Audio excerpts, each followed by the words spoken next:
안녕하세요. 올랜도 킴입니다. 오늘은 아이온큐에 관해서 한번 알아보겠고 구독자님 요청하신 바클레이에 대해서도 알아보는 시간을 갖도록 하겠습니다. 자, 먼저 이번 실적 발표에 선수들이 얼마만큼 주고 있는지 한번 보겠습니다. 5월 6일부터 시작해가지고 지금 이제 실적 발표가 있은 후에 가격대를 한번 보겠습니다. 바이부터 시작해서 거의 다 바이가 많고 자, 홀드는 한 2명 정도 되고 있다 이렇게 보시면 되겠고 자, 목표가를 본다면 61불, 그 다음 85불, 60불, 65불, 그 다음 48불이 가장 적고 그 다음 50불, 그 다음 75불, 100불까지 있다 이렇게 보시면 되겠죠. 전반적으로 많이 올라가는 그런 모양이 있다 이렇게 보시면 되고 거기다가 50불 위로서 지금 이제 장세를 보고 있다. 자, 그렇게 우리가 보실 수가 있겠습니다. 자, 다음 요 내용을 하나 보시게 되면 요거는 일단 아이온큐와 스카이워르의 투자 설명 자료 9번째 슬라이드에서 나타나고 있는 건데 아이온큐가 자체 칩의 공장을 소유함으로써는 이점들을 보여주는 거죠. 자, 그래서 현재 아이온큐는 새로운 버전의 양자 칩을 개발할 때 설계 후에 외부 칩에다가 공장의 설계 도면을 보낸다는 겁니다. 그래서 공장에서 칩을 제작해서 다시 받아서 테스트하는 과정을 거치죠. 자, 그런 가운데 있기 때문에 그 정도 하면 한 9개월 정도가 걸린다는 겁니다. 그 정도 할 때에. 자, 그런데 아이온큐가 자체 공장을 소유하게 된다. 자, 그렇게 했을 때는 과정이 완전히 달라진다는 거겠죠. 엔지니어들이 직접의 칩 제작 과정을 통해서 공장 내에서 직접 작업하게 된다는 겁니다. 그래서 설계 도면과 설계 칩 이런 것들이 같은 건물 내에서 움직이겠죠. 자, 그렇게 되면은 한 2개월 만에 다 일단 할 수가 있다. 그렇게 말씀드릴 수 있겠고, 거기서 기존의 방식보다도 4.5배가 더 빨라진다는 겁니다. 이런 빠른 과정 덕분에 아이온큐는 같은 시간 동안에 더 많은 설계를 시도해 볼 수 있겠고, 문제가 발생했을 때는 더 빨리 해결할 수도 있겠죠. 자, 더 이상 다른 회사의 문제 해결을 또 기다릴 필요가 없다는 겁니다. 그런 것도 이점이 되겠고, 자, 그런 것들이 이종표가 제시되고 있는데, 특별히 아이온큐는 지금 현재 2028년도 있죠. 자, 그때 들어서 2028년도입니다. 최초 20만 큐비트의 지금 현재 큐비트 양자 컴퓨팅을 가동할 계획이 있다. 이렇게 말하고 있고 이 정도 규모의 컴퓨팅은 양자 컴퓨팅이 수년 동안 약속해온 복잡한 문제들을 해결할 수 있을 것으로 보여지고 있다. 이렇게 말씀드릴 수 있겠죠. 자, 그래서 공장 인수가 2028년에는 출시를 가능하게 하는 요인이 되고 있다. 그렇게 이야기를 하고 있는데 자, 제가 보는 관점에서는 이것도 인수 자체는 상당히 고무적이다. 자, 이렇게 말씀을 드립니다. 자, 스카이워르 주주들이 아이온큐하고 임수 합병하는 데 있어서 일단 승인했다. 그렇게 이야기를 하고 있는데 이번에 실적 한번 보겠습니다. 2010년도 실적 1분기 때 실적들이 있죠. 그때 어떻게 되고 있는지. 자, 그거 한번 보시게 되면 요번에 일단 스카이워르는 마이너스 0.11 정도 예측을 했는데 마이너스 0.14, 한 26%가 미스가 나왔고 EPS는 적자니까.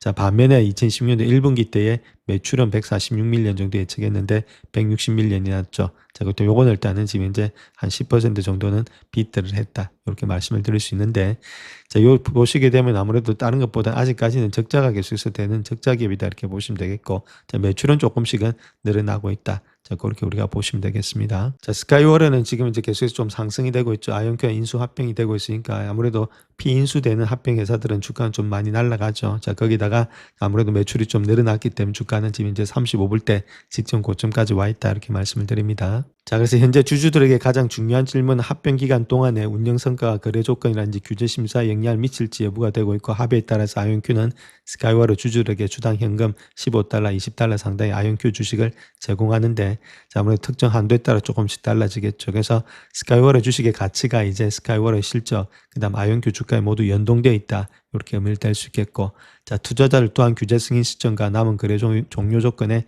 어떠한 언급에도 주목을 해야 되는데 특별히 미국의 정책 우선순위에서 온쇼링이죠. 모든 것들 다 미국에서 만들어라.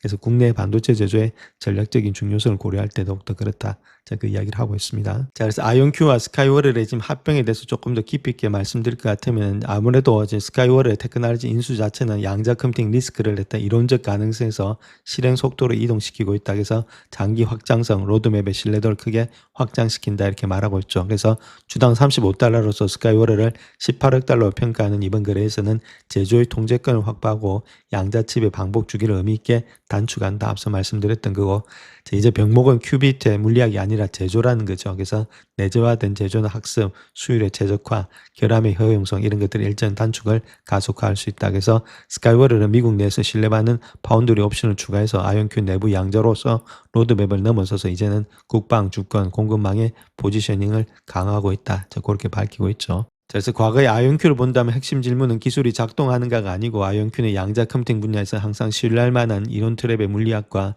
향상된 피델리티 그리고 개념적으로도 타당한 로드맵을 갖춘 업체 중에 하나였죠.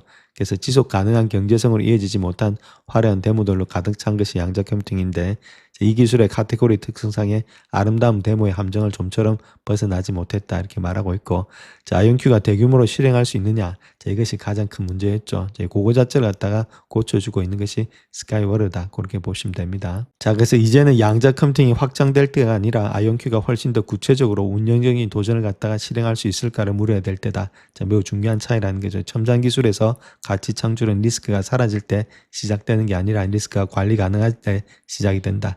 자, 이런 측면에서 본다면 아이온큐의 스카이워르의 인수는 아이온큐를 덜 위험하게 만들지는 않지만은 최소한 리스크를 존재론적 위기에서 관리 가능한 범주로서 낮춘다 이렇게 말하고 있죠. 그래서 이것이 상당히 일단 고무적인 현상이다 그렇게 보시면 되겠죠. 아이온큐가 스카이워르를 인수하는 진짜 목적은 매출의 성장이 가속화라든지 외형적 성장, 마진 확대가 아니라는 겁니다. 거래는 전적으로 통제권 확보에 있다. 이게 가장 중요한 거고, 자, 아이온큐가 자사 개발 일정을 직접 통제하려는 것이 핵심이다. 그렇게 말하고 있죠. 그래서 양자 컴퓨팅은 물리학적인 실현 가능성에서 벗어나 누가 더 빨리 반복할 수 있을지, 누가 더 빠르게 오류를 수정할 수 있을지, 그래서 제작 패키징 테스트를 최소한의 이간으로 통합할 수 있을지가 경쟁의 포인트다. 자, 그거 자체에 있기 때문에 스카이워르는 아이온큐의 그 모든 통제권을 제공한다는 것들, 이것이 바로 최대 자산이다. 그래서 앞서 말씀드렸던 9개월에서 2개월로 단축된다. 자, 요거에 어디까지나 통제권 확보에 있다. 자, 그것이 주된 관심이다. 그렇게 밝히고 있죠. 자, 그래서 가장 중요한 것은 큐빗이 아니라 제조가 진짜 병목이라는 겁니다. 양자 컴퓨팅 논의의 대부분은 큐빗, 코헤런스, 그 다음 에러 보정의 인격값에 집중되고 있는데 이들 모두가 중요하지만 실제로 많은 경우 본질을 흐리는 요소가 되고 있고, 대다수 양자 컴퓨팅 로드맵에 실패하는 이유는 물리학의 한계 때문이 아니라 반복 주기가 지나치게 느리기 때문이다. 그렇게 말하고 있죠. 그래서 설계, 제조, 테스트가 기간별로 분리되어 있고 실수 하나가 매우 비싸기 때문에 팀은 기본적으로 위험을 회피하게 된다는 겁니다. 학습 속도도 느리고, 이런 환경에서는 진짜 물리학은 기하급수적으로 빨리 진전되고 있지만 실제 진도는 선형적으로 느리게 진행된다는 것들, 이런 것들이 상당히 지금 현재 문제가 되고 있는데, 스카이워르 인수를 통해서 아이온큐는 이 반복의 루프를 내재화하면서 단축하려 한다. 사실 반도체 산업도 수십 년 전에 동일한 진화를 겪었는데 트랜지스터 물리학이 이해된 후에부터는 아무래도 누가 제조 프로세스와 수율 학습의 속도를 통제하는지가 승부의 포인트가 되고 있다 이렇게 말하고 있죠. 자, 그런 것들을 하고 있는 것이 아이온큐다 그렇게 보시면 됩니다. 아이온큐가 스카이워르를 인수합병함에 따라서 가장 중요한 것은 20만 큐피트를 갖다 물리적으로 테스트할 수 있다는 것들 앞서 말씀드렸죠. 자, 그거 자체가 지금 키포인트가 되고 있다. 자, 그만큼의 시간 단축이라든지 이런 것들을 할 수 있으니까 더 좋은 것들이 나올 수 있다 이렇게 보시면 되겠죠. 자, 그래서 진짜 핵심 자체는 반복 주기의 일단 단축이라는 거다 이렇게 말씀드릴 수 있는데, 아까도 말씀드렸듯이 9개월에서 2개월 수준으로 단축할 수 있다는 것이 핵심이다 이렇게 말하고 있죠. 특별히 9개월이라면은 솔루션을 과도하게 설계하고 학습 속도도 상당히 느려지고 있는데 2, 3개월로 단축이 된다면 병렬로 실험하고 수율의 최적화, 제어 전자라든지 패키징의 개선을 통합할 수 있다는 겁니다. 이로 인해서 현장 인력의 행동 패턴도 많이 바뀔 수 있는데 더 합리적으로 위험을 감수하고 과도한 설계를 덜하면서 빠르게 학습하게 된다. 자, 이것이 아이온큐가 진짜로 얻으려는 경쟁 우위다 이렇게 보면 되겠죠. 나머지는 부수적인 이익들이다. 자, 그렇게 보시면 되겠습니다. 자, 그래서 아이온큐의 장기적인 가치는 결국은 결함 허용성에 달려있다 이렇게 말하고 있고, 이것이 없으면 그저 연구용 도구에 머물고 갖추면 경제성이 되는 기술이 될 수 있는데 제조 공정에 대한 통제력이 높아진 덕분에 대규모의 시스템의 기능적 테스트 일정을 앞당길 수 있게 됐다는 점이 주목받고 있다 이렇게 말하고 있고, 시장은 야심만으로 보상하지 않죠. 그래서 리스크가 낮아진 야심, 즉 기대를 앞서는 일정과 결합된 야심에만 보상이 따른다 이렇게 말하고 있는데, 자, 가장 중요한 것은 만약에 결함 허용성의 목표 일정을 앞당긴다면 조달 시장 전체가 바뀔 수 있다 이렇게 말하고 있고, 파트너십은 더 견고해지고 고객은 실험이 아닌 계획을 할 것이다 이렇게 말하고 있죠. 그래서 스카이워르 전략이 아무래도 타임라인의 아비트레이지 전략이 되지 않겠는가. 즉 기술 분야에서 볼 수 있는 지금 투자해서 나중에 절감하는 전략이 지금 현재 스카이워르의 인수합병이다. 그렇게 보시면 되겠죠. 자, 그 다음 또 중요한 것이 스카이워르는 단순한 파운드리가 아니라는 겁니다. 미국 내에서 신뢰받는 파운드리이자 캐테고리 1A, DMEA의 기관이다 그렇게 말하고 있고, 이 가치는 절대 가소평가할 수 없다. 자, 가까운 미래 양자 컴퓨팅이 무한 경쟁이 되지는 않을 것이다. 국가 주권이 계속해서 중요한 역할을 한다. 결론은 국가 주권에 속해 있는 것이 스카이워르고, 그렇다면 아이온큐 역시도 국가 주권과 함께 간다. 자, 그렇게 보면 되겠죠. 그래서 신뢰받는 미국 내 파운드리를 보유하게 되면 아이온큐는 경쟁사보다는 정부 국방 계약에 있어서 따라서 더욱더 자유롭게 참여할 수 있다. 그렇게 말하고 있고, 이런 또한 투자자를 관가하기보다는 피할 수 없을 때 뒤늦게 깨닫는 지정학적 공급망 리스크도 회피할 수 있다. 이렇게 보면 되겠죠. 아무래도 국가에서 많은 수주가 들어올 수 있는 그런 여건이 갖춰지고 있다. 그 이야기를 하고 있습니다. 자, 그래서 스카이워를 같은 경우는 단순한 종속 작산이 아니라는 겁니다. 스카이워는 유일한 존재가 아이온큐 양자 로드맵 지원이라는 오해는 사실과 다르다 이렇게 말하고 있고, 자, 스카이워는 기존 고객 매출, 제조 노하우를 갖춘 운영 중인 반도체 파운드리라는 거죠. 그래서 아이온큐도 스카이워의 독립 브랜드와 기존의 경영진 유지를 분명히 하고 있다. 자, 이 점이 중요한데, 제조 디스플린은 적극적으로 만들 수가 없다는 거죠. 파운드리는 수율 관리, 생산 능력의 계획, 고객 신뢰, 그 다음에 실행력에 따라 성망이 갈리는데, 그 구조를 해체하지 않기로 한 결정은 아이온큐가 해당 전문성을 존중함을 보여주고 있다. 이렇게 말하고 있죠. 물론 이런 구조에도 긴장도 있다는 겁니다. 자, 스카이워는 외부 고객도 계속 지원해야 하고, 동시에 아이온큐 내부 로드맵을 점점 더 충실히 따라야 된다. 이 균형을 맞추는 일은 결코 쉽지가 않겠죠. 그래서 거버넌스라든지 중립성, IP 이런 것들의 기술적인 정렬만큼이나 중요해지고 있다. 이런 것들은 뭐 계속해서 자기들이 일단 어느 정도 봉합을 해야 되는 문제다. 그렇게 우리가 볼 수가 있겠습니다. 자, 그렇다면 리스크도 있다는 겁니다. 이번 거래에서 가장 큰 리스크는 물리학이라든지 자금이 아니고 운영 스트레스라는 겁니다. 아이온큐는 자본과 일정이 집중되고 있는 그런 투입되는 파운드리 사업을 인수했죠. 자, 그렇다면 전통적으로 유인한 연구 조직과는 결합되고 있는데 파운드리 사립이 결코 쉽지가 않다는 겁니다. 정밀함과 규율, 지속적인 제휴다가 필수적이다. 자, 이런 것들이 아무래도 운영의 스트레스가 되지 않겠는가. 자, 그렇게 보여주고 있고, 스카이워가 아이온큐 소유하에서도 외부 고객에게 중립적인 파트너로 인식돼야 되겠고, 이 인식이 변환되면 스카이워의 독립 플랫폼의 가치가 하락된다. 결과적으로 아이온큐가 추구하는 이점도 감소된다. 그래서 이제부터는 실행력 있는 조직 운영 이런 것들이 비전보다 중요하다. 제가 그렇게 이야기를 하고 있죠. 이런 것들을 어떻게 잘 해나갈지가 지금 이제 약간의 리스크가 되고 있다. 그 이야기를 하고 있습니다. 자, 그 다음 또 밸류에이션에 관한 이야기인데, 아이온큐의 밸류에이션 전통적으로 상당히 높죠. 자, 그렇게 높은 이유는 아무래도 현금 흐름이 아니고 성장률에서 뒷받침되기 때문에 성장이 얼마만큼 가냐. 자, 그에 따라서 배수를 많이 주고 있죠. 그래서 스카이워의 밸류에이션은 전통적인 파운드리 모델을 반영하고 있습니다. 이번 거래는 미래 가치, 현재 인프라를 결합하는 셈이 되고 있는데, 자, 스카이워를 인수했다고 해서 아이온큐 밸류에이션이 갑자기 저렴해지지는 않을 것으로 보여지고 있고, 애널리스트 역시도 아이온큐 밸류에이션 적극적으로 뭐 크게 상향 조정하지는 않을 것으로 보여지고 있다. 그렇게 볼 수 있겠죠. 뭐 이렇게 보는 분도 있는데, 그런 것들. 그 다음에 다만 운영이라든지 납품 리스크로서 밸류에이션이 붕괴될 위험은 줄어든다는 것들. 그래서 스카이워는 아이온큐의 미래 구조를 보완하고 일부 불확실성을 줄여준다. 높은 성장의 잠재력을 가진 장기 플랫폼에 있어서 이러한 리스크 감소는 충분히 투자할 만한 여력이 있다. 이렇게 말하고 있죠. 중요한 것은 밸류에이션의 붕괴를 갖다가 줄여준다. 그것이 더 중요하다. 그렇게 밝히고 있습니다. 그래서 이런 것들이 이점이 될 수 있다. 이렇게 보면 되겠죠. 자, 그렇다면 밸류에이션 한번 비교해 보겠습니다. 지금 아이온큐 같은 경우는 EV/LG 있죠. 즉 말해서 엔터프라이즈 밸류 기업 가치를 갖다가 매출로 나눠준 거다. 이렇게 보시면 되는데, 매출 대비 기업 가치가 74배 정도 되고 있는 것이 아이온큐고, 스카이워 같은 경우는 2.8배 정도 되고 있죠. 그러면 3배수도 안 되고 있으니까 당연히 일단 파운드리에 관련된 그런 배수가 나타나고 있다. 그렇게 보면 되겠죠. 그래서 뭐 이걸 합병했다고 해서 아무래도 지금 이제 배수 자체가 그렇게 낮아진다 이렇게 보지는 않고 있는데, 자, 그럼에도 불구하고 어느 정도의 하방 리스크는 일단은 다져지지 않겠나. 자, 그렇게 보고 있다는 거겠죠. 자, 그래서 결론적으로 봐서 아이온큐의 스카이워의 인수 자체는 양자의 약속에서 실행으로의 전환을 보여주고 있고, 제조 총재권을 확보함으로써 아이온큐는 일정을 앞당기고 존재론적인 리스크를 완화하고 결함의 활용성의 신뢰도를 높일 수 있다. 자, 투자자는 더 이상의 물리학적 돌파구에 베팅하는 게 아니라 실행력에 베팅을 한다는 거겠죠. 그래서 장기 플랫폼의 가치가 창출되고 여기서 경쟁 우위가 누적이 될 수 있다. 자, 그렇게 밝히고 있습니다. 자, 다음은 요 내용 하나 보겠습니다. 퀀텀의 위험성은 과장되었고 투자 기회는 과소평가되었다 이렇게 말하고 있는데, 자, 그 내용에 대해서 한번 살펴보겠습니다.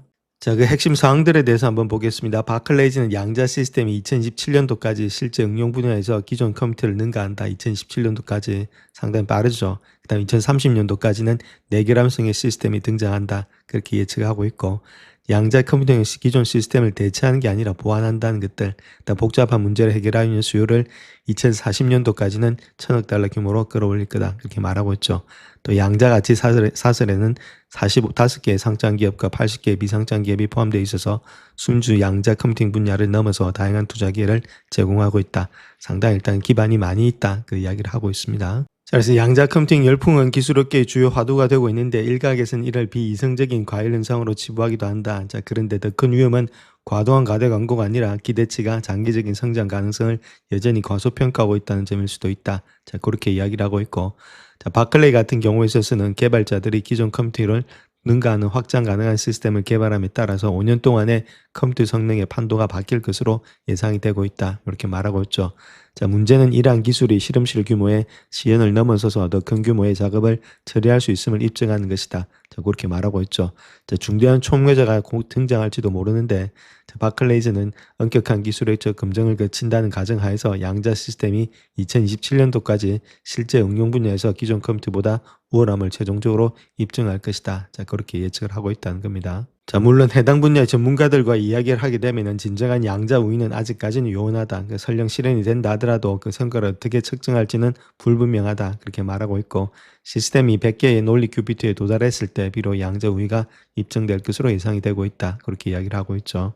자, 그래서 2030년도까지 내결함성 시스템의 구현을 통해서 양자 컴퓨팅에 있어서 가장 중요한 번거점이 될 거다. 그렇게 말하고 있는데, 다만 중기적으로 봤을 땐 양자 칩의 확장성이 업계가 본격적인 상용화를 달성하기 위해서 해결해야 될 가장 중요한 기술적 과제 중에 하나로 남아있다는 점을 인정해야 된다. 자, 그렇게 말하고 있고, 자, 오늘날 회사에서 가장 흔히 접한 오해 중에 하나가 양자 컴퓨팅이 기존의 컴퓨팅 방식을 완전히 바꾼다는 것이 믿음인데, 실제로는 두 기술이 상호 보완적이다. 자, 그렇게 이야기를 하고 있고, 양자 시스템은 강력한 보조 역할을 한다는 것들, 기존 방식으로는 해결하기 엄청난 시간, 에너지 또는 처리 능력이 필요한 문제들을 해결할 것으로 기대되고 있다. 이렇게 말하고 있고, 자, 기존의 컴퓨팅 수요를 잠식하기보다는 오히려 수요가 급증해서 2040년도까지는 1,000억 달러 규모에 이를 것으로 예상한다. 자, 그렇게 회사 측이 밝히고 있고, 자, 실리콘밸리의 파트너를 대과해서 양자 오류 수정용의 GPU 수요가 상당히 커질 것으로 보인다는 의견을 들었다. 자, 그렇게 밝히고 있죠.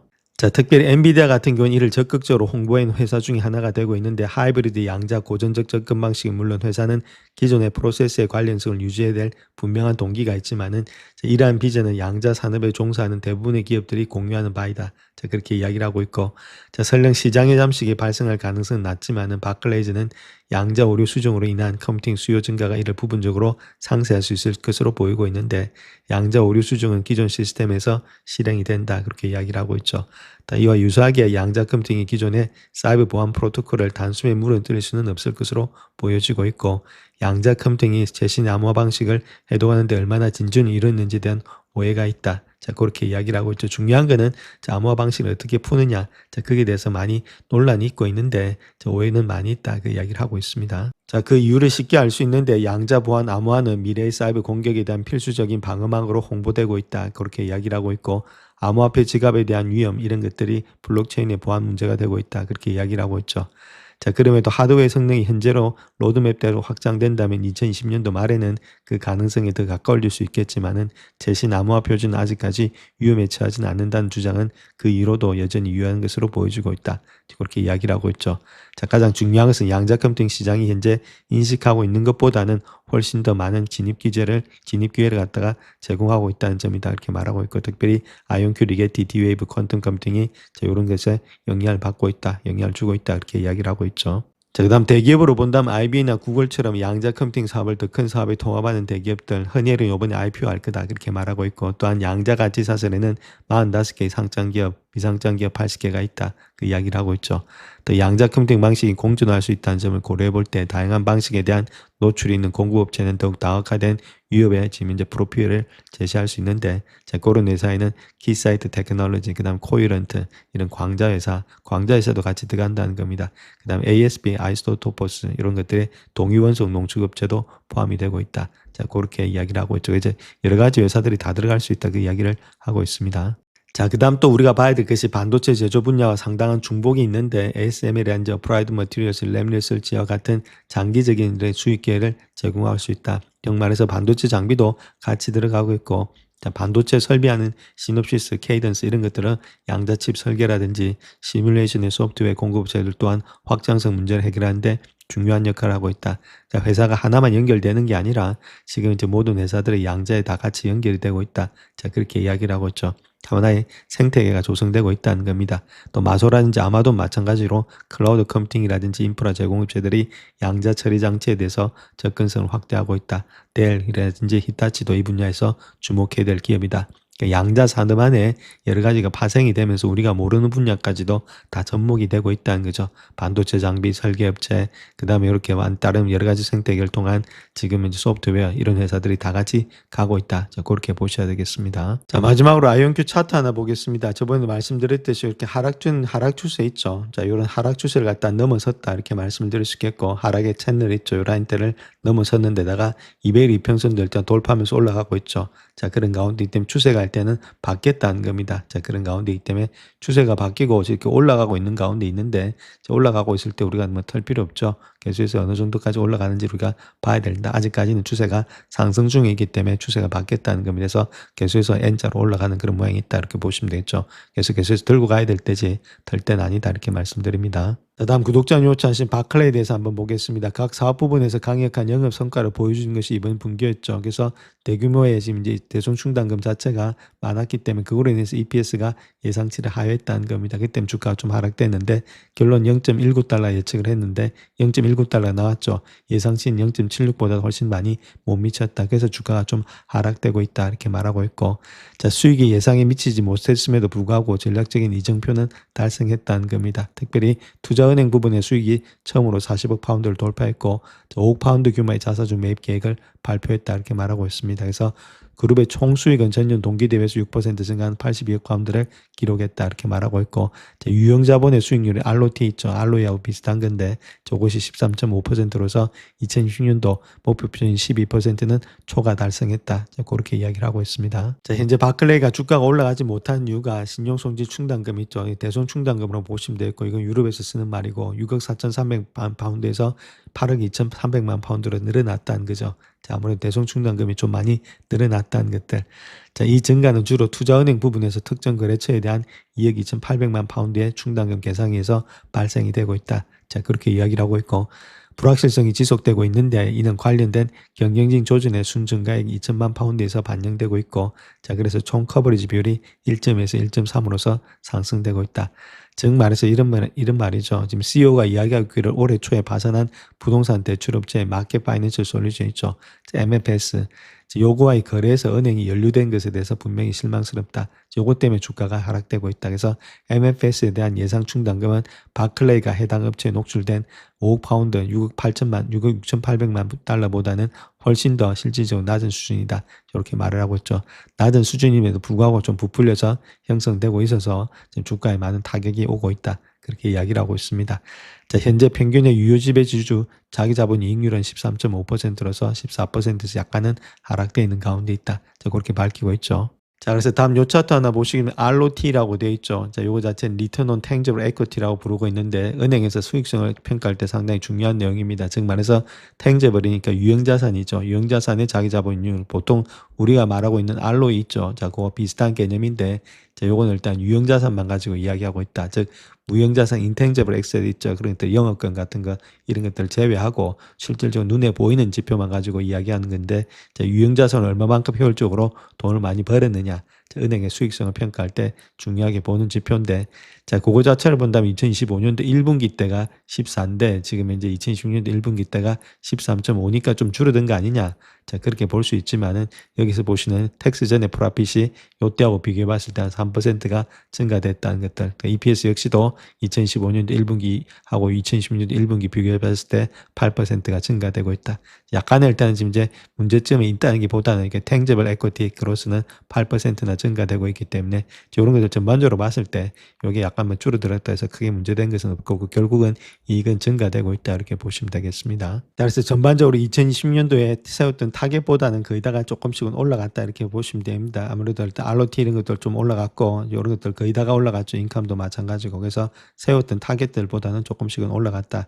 그렇게 보시면 되겠습니다. 특별히 은행의 세전 이익이 전년 동기 대비해서 3% 증가한 28억 파운드를 기록했는데 비용 대비 수익 비율은 2015년도 1분기에 57%, 56%로서 개선이 되고 있다 이렇게 말하고 있고 순이자 이익 역시도 34억 파운드로서 12%의 견조한 성장을 보이고 있다. 그래서 이는 구조적인 해지의 지속적인 모멘텀과 모든 사업 부분에서 대출 성장이 주도한 결과다.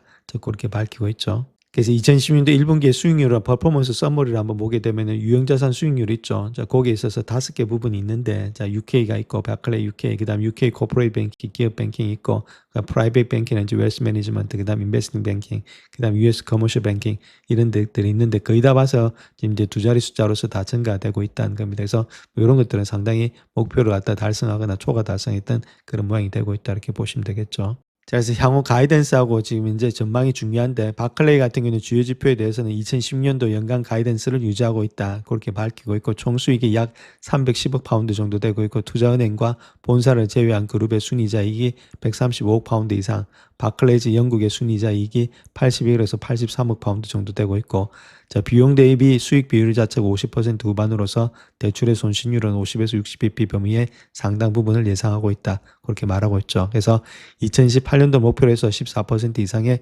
법정의 유형 자본 수익률 ROTE, 그다음에 50% 초반의 비용 대비 수익 비율, 그다음 투자은행의 위험 가중 자산 요거 자체가 그룹 총액의 50%를 차지할 것으로 확인되고 있고 자, 경쟁전 2020년도 12%의 ROT가 200bp 이상의 CET1을 창출해서 CET1을 일단 커먼 에쿼티 티어 1의 약자인데 우리말로 만나면 뭐 보통주 자본 그렇게 말을 하고 있죠. 그래서 은행이 가지고 있는 자본 중에서 가장 안정적이고 손실을 흡수하는 능력이 뛰어난 부분을 말하고 있는 것을 말하고 있습니다. 즉 말해서 위기 상황에서 은행이 얼마만큼의 건전하게 버틸 수 있는지 그걸 보여주는 건데 자, 그런 것들을 창출해서 사업 성장을 지원하면서 지속적인 자본 환원을 위해서 여력을 제공할 것으로 강조되고 있다. 자, 그렇게 말하고 있죠. 그래서 CEO가 이야기하는 내용은 디지털 플랫폼이라든지 안정적인 수익원에 대한 전략적 투자는 미래 성장을 위해서 좋은 위치를 확보하게 한다. 자, 그렇게 이야기를 하고 있죠. 그래서 단일 명의의 사기 충당금 이후에 재무 통제 강화, 저 아까 말씀드렸던 거 있죠.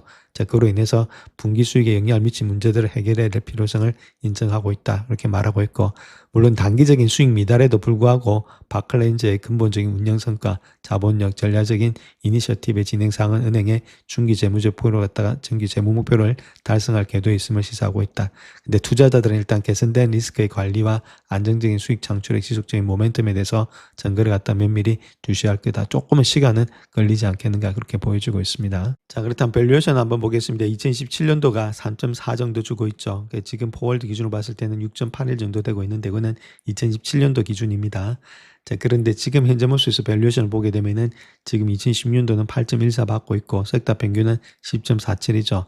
5년 평균도 상당히 조금은 낮게 형성되고 있는 것이 바클레이다 이렇게 보시면 되는데 자, 그럼에도 불구하고 PEG 이런 것들은 0.49니까 상당히 저평가되어 있다는 겁니다. 그래서 성장이 늘어나고 있으니까 자, 아무래도 한 10배수 정도는 충분히 받지 않겠는가 자, 그렇게 볼 수가 있겠죠.